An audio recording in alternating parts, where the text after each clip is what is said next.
Hello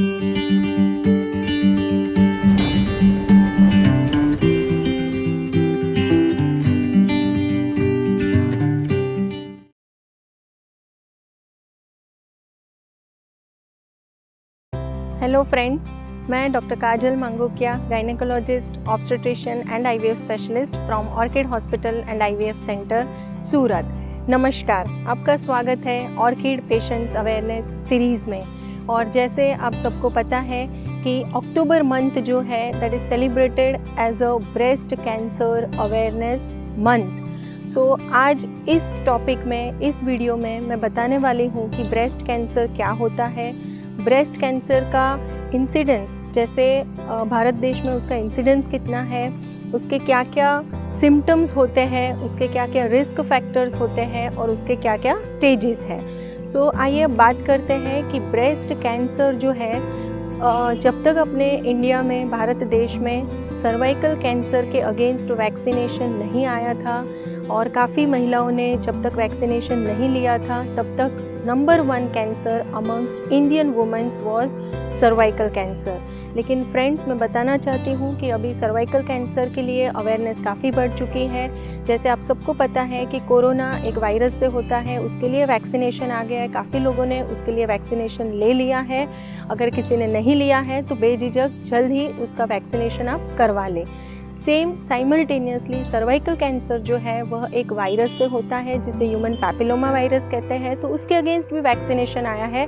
और भारतीय होकर हम लकी है कि हमारे देश में जो सर्वाइकल कैंसर जो था वो फर्स्ट रैंक पे था, लेकिन बिकॉज ऑफ वैक्सीनेशन अभी हमारे पास सर्वाइकल कैंसर के पेशेंट्स काफ़ी, जो न्यूली डायग्नोज केसेस है वो बहुत कम हो चुके हैं। तो फ्रेंड्स, यह बात बताने का रीज़न ये था कि ब्रेस्ट कैंसर जो है वह नंबर 1 कैंसर हो गया है भारतीय महिलाओं में। सो इसीलिए ब्रेस्ट कैंसर के लिए अवेयरनेस होना बहुत ही आवश्यक है। अभी मैं बताना चाहती हूँ कि कैंसर का मतलब क्या होता है। काफ़ी लोग बोलते हैं कि कैंसर मतलब कैंसल। सो उसके पीछे क्या रीज़न है कैंसल बोलने का।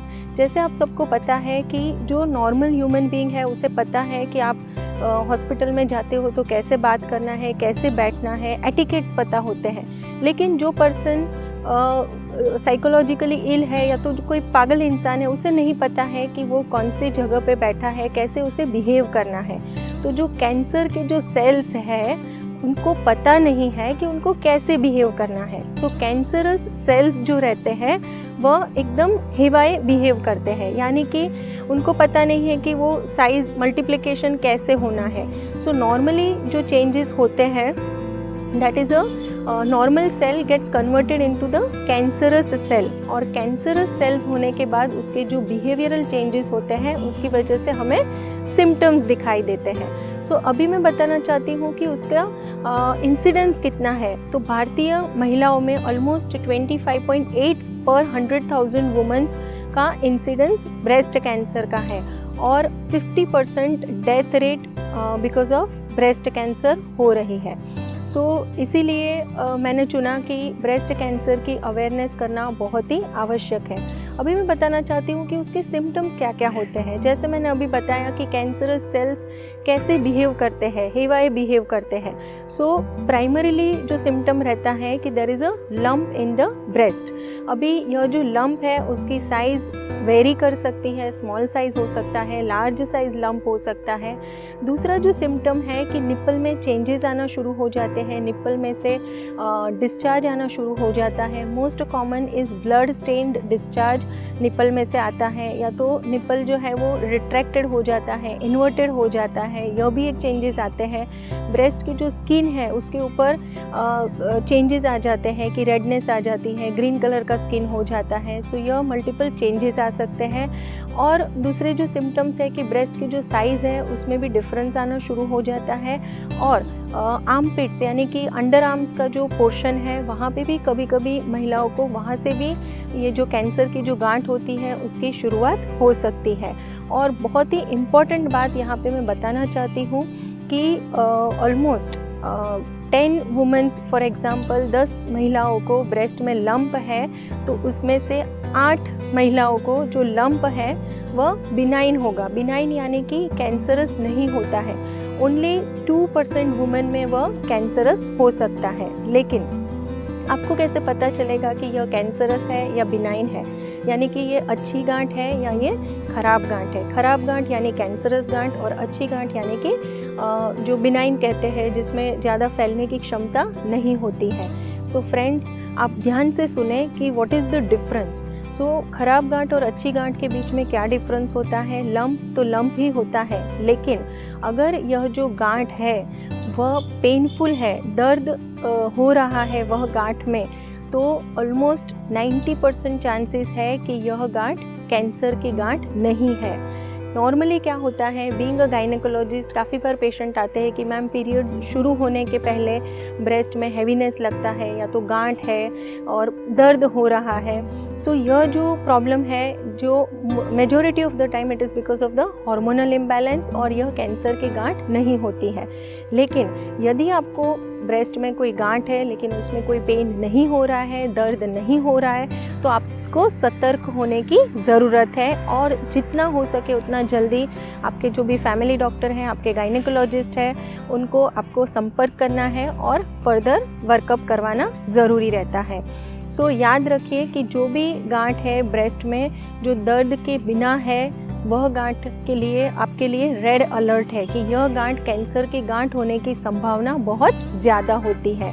सो यह मैंने आपको बताया कि उसके क्या क्या सिम्टम्स होते हैं।